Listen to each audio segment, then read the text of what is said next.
जय श्री राम बंधुओं। पिछले अंक में हम लोगों ने राजा दशरथ के अयोध्या नगरी, उसकी वैभवता, उसके भवनों का सौंदर्यीकरण, वहाँ के नगर की सुरक्षा व्यवस्था, वहाँ की सैनिक व्यवस्था, वहाँ के लोगों की धर्मपरायणता, वहाँ के लोगों की संपन्नता, इस सब के बारे में हम लोगों ने अध्ययन किया। आज हम लोग बालकांड के 8वां, 9वां, 10वां और 11वें सर्ग के बारे में अध्ययन करेंगे। इस अंक में राजा दशरथ के मन में पुत्र प्राप्ति की जो इच्छा प्रकट होती है, उसके बारे में ब्यौरा दिया गया है। इस संबंध में एक प्रसंग है कि राजा दशरथ और कौशल्या से एक पुत्री की प्राप्ति हुई थी, जिसे उन्होंने बचपन में ही अपने मित्र रोमपाद, जो अंग के राजा थे, अंग प्रदेश के राजा थे, उनको दान स्वरूप दे दिया था। उस लड़की का नाम शांता था। वो शांता रोमपाद राज्य में ही बड़ी हुई और युवावस्था को प्राप्त की। काफ़ी दिनों तक राजा दशरथ राज्य करते रहे प्रतापी राजा के रूप में। इसके पश्चात उनके मन में ये ख्याल आया कि उन्हें कोई पुत्र नहीं है, जिसके कारण वो हमेशा दुखी रहते हैं। इसलिए उनके मन में ये विचार आया कि वे पुत्र प्राप्ति के लिए अश्वमेध यज्ञ करेंगे। ऐसा विचार करके उन्होंने अपने विश्वसनीय मंत्री सुमंत्र को बताया कि आप सभी मंत्रियों, ऋषियों एवं सभासदों की एक सभा बुलाइए। उनके आदेश के आलोक में सभी मंत्रियों, ऋषियों और सभासदों की एक सभा बुलाई गई। उस सभा में राजा दशरथ ने अपनी इच्छा प्रकट की कि वे पुत्र प्राप्ति के लिए अश्वमेध यज्ञ करना चाहते हैं। सभी सभासदों ने बहुत प्रसन्नता जाहिर की और राजा के इस इच्छा का अनुमोदन किया। इसके आलोक में राजा दशरथ सुमंत्र मंत्री महोदय को ये आदेश देते हैं कि सरयू तट के किनारे एक यज्ञ स्थल का निर्माण किया जाए और यज्ञ से संबंधित जितनी भी सामग्री होती है उसका व्यवस्था किया जाए। इस आदेश के आलोक में सुमंत्र अपने सभी मंत्रियों को यज्ञशाला का निर्माण करने एवं यज्ञ से संबंधित सामग्रियों को एकत्रीकरण करने का आदेश देते हैं। इसके बाद सभा विसर्जन के पश्चात सुमंत्र मंत्री राजा दशरथ को बताते हैं कि अश्वमेध यज्ञ करने के लिए सुयोग ऋषि की आवश्यकता होती है और वे बताते हैं कि इसके लिए सर्वोत्तम एवं सुयोग ऋषि वो श्रृंग ऋषि हैं। श्रृंग ऋषि जो कि अंग प्रदेश के दामाद हैं। अंग प्रदेश जो शांता बेटी थी, उनके पति हैं। सुमंत ऋषि बताते हैं कि ये ऋषि श्रृंग आपके जमाता भी लगते हैं और वही सबसे योग्य ऋषि हैं आपको ये अश्वमेध करने के लिए, इसलिए उनको आदरपूर्वक बुलाया जाए। इस प्रसंग में वे ये भी बताते हैं कि किस प्रकार शांता का विवाह श्रृंग ऋषि से हुआ। इसमें अब ये जानकारी है कि श्रृंग ऋषि कौन थे। आपको ज्ञात होगा कि काश्यप ऋषि का हमारे सनातन संस्कृति में बहुत महत्वपूर्ण स्थान है।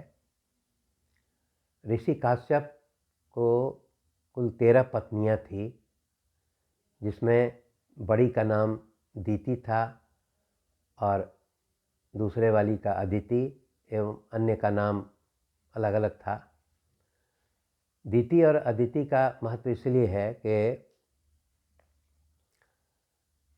समुद्र मंथन में दीति के पुत्र थे, वो असुर के रूप में काम कर रहे थे और अदिति के पुत्र देवता के रूप में वो माने गए। तो इसीलिए ये प्रसंग उससे संबंधित है। उस कश्यप ऋषि को एक विभांडक नाम का पुत्र था। उस विभांडक नामक पुत्र को श्रृंग ऋषि नाम का एक पुत्र हुआ। वो बचपन से ही ब्रह्मचर्य का पालन करता था और अपने पिता के साथ जंगलों में रहता था। वो पूर्ण रूप से ब्रह्मचर्य था कि उसने अपने युवावस्था तक किसी भी स्त्री को देखा तक नहीं था और अपने पिता के अलावा किसी पुरुष को भी नहीं देखा था। उसी श्रृंग ऋषि को सुमंत्र बताते हैं कि कैसे वो शांता के साथ उसका विवाह हुआ। ये प्रसंग है उसमें। एक बार की बात है कि अंग प्रदेश में राजा के द्वारा कुछ अधार्मिक कार्य किए जाने के कारण वहाँ अकाल पड़ गया। अकाल पड़ने के पश्चात वहाँ के मंत्रियों ने और ऋषियों ने, देवताओं ने राजा को बताया कि आप अगर अपनी पुत्री शांता का विवाह श्रृंग ऋषि से कर देते हैं तो आपके यहाँ तत्काल बारिश हो सकती है, अकाल समाप्त हो सकता है। राजा ने उसकी स्वीकृति दी कि ठीक है, हम अपनी पुत्री का विवाह श्रृंग ऋषि से करने के लिए तैयार हैं। तो उनको बुलाया जाए। सभा में उन्होंने प्रस्ताव दिया। सभा में जब ये प्रस्ताव दिया गया तो जितने भी मंत्रीगण थे और ऋषि मुनि थे सभा में, उन्होंने ये कठिनाई बताई कि चूँकि वो पूर्ण रूप से ब्रह्मचारी हैं, इसलिए उनको बुलाने में बड़ी कठिनाई है। अंत में ये निर्णय हुआ कि कुछ चयनित वेश्याओं को इसका दायित्व दिया जाए। इस प्रकार अंग प्रदेश के कुछ चयनित वेश्याओं को ये जवाबदेही दी गई कि श्रृंग ऋषि को आप आकर्षित करके अंग प्रदेश में बुला लीजिए।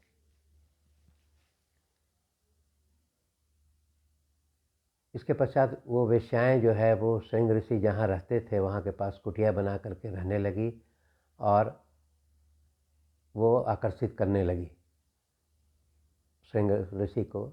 एक बार श्रृंग ऋषि उधर से गुजरते हैं और महिलाओं के प्रति आकर्षित होते हैं और वो उनको सभी को अपने आश्रम में ले जाते हैं, उन्हें फल फूल से स्वागत करते हैं।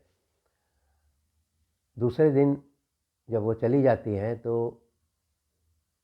श्रृंग ऋषि के मन में उनके प्रति आकर्षण इतना होता है कि फिर वहाँ पर जहाँ पर वो वेश्याएं ठहरी हुई थी वहाँ पर जाते हैं। वेश्याएं समझ जाती हैं कि ये अब हमारे प्रभाव में है, तो उनको कहती हैं कि आप हमारे राज्य में चलिए, और इस प्रकार वो श्रृंग ऋषि अंग प्रदेश में चले जाते हैं। जैसे ही श्रृंग ऋषि अंग प्रदेश में प्रवेश करते हैं वैसे ही अंग प्रदेश में बारिश शुरू हो जाती है। राजा रोमपाद को ये आभास हो जाता है कि श्रृंग ऋषि का प्रवेश अंग प्रदेश में हो गया है।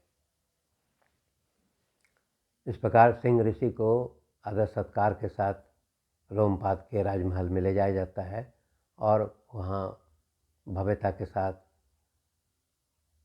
रोमपाद की पुत्री शांता से उनका विवाह किया जाता है। विवाह के पश्चात वो वहाँ रहने लगते हैं।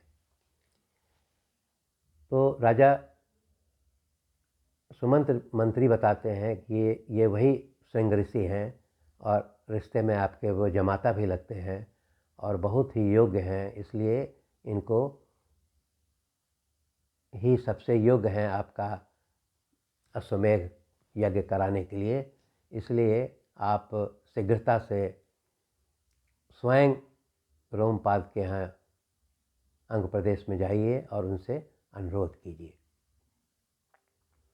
राजा दशरथ बहुत प्रसन्न होते हैं और वो अपने सभी मंत्रियों सभासदों के साथ, दल बल के साथ अंग प्रदेश में स्वयं जाते हैं और जा कर के अंग प्रदेश पहुँचते हैं। रोमपाद राजा दशरथ का स्वागत करते हैं, सत्कार करते हैं। इसके पश्चात राजा दशरथ अपनी इच्छा प्रकट करते हैं कि मैं पुत्र प्राप्ति के लिए अश्वमेध यज्ञ करना चाहता हूँ। उसमें आपके जमाता स्वयं ऋषि की आवश्यकता है, इसलिए वो अनुरोध करते हैं कि आप अपनी पुत्री शांता और जमाता को हमारे साथ अयोध्या चलने के लिए स्वीकृति दीजिए। राजा रोमपाद उसे सहर्ष स्वीकार करते हैं और आदेश देते हैं कि सिंह ऋषि को स्वागत सत्कार के साथ अयोध्या जाने का तैयारी किया जाए। इसके पश्चात दशरथ मनोभाव से जमाता और शांता को लेकर के अयोध्या पहुंचते हैं और उनका महल में स्वागत सत्कार करते हैं और आगे का फिर यज्ञ का तैयारी का वो आदेश देते हैं। इस प्रकार इस अंक में हम लोगों ने देखा कि कैसे दशरथ काफ़ी दिनों के बाद पुत्र प्राप्ति के लिए मन में अनुष्ठान करते हैं। अब अगले अंक में हम लोग फिर देखेंगे कैसे अश्वमेध यज्ञ की तैयारी होती है और कैसे पुत्रश्री यज्ञ होती है। ये सब फिर हम लोग अगले अंक में अध्ययन करेंगे। धन्यवाद।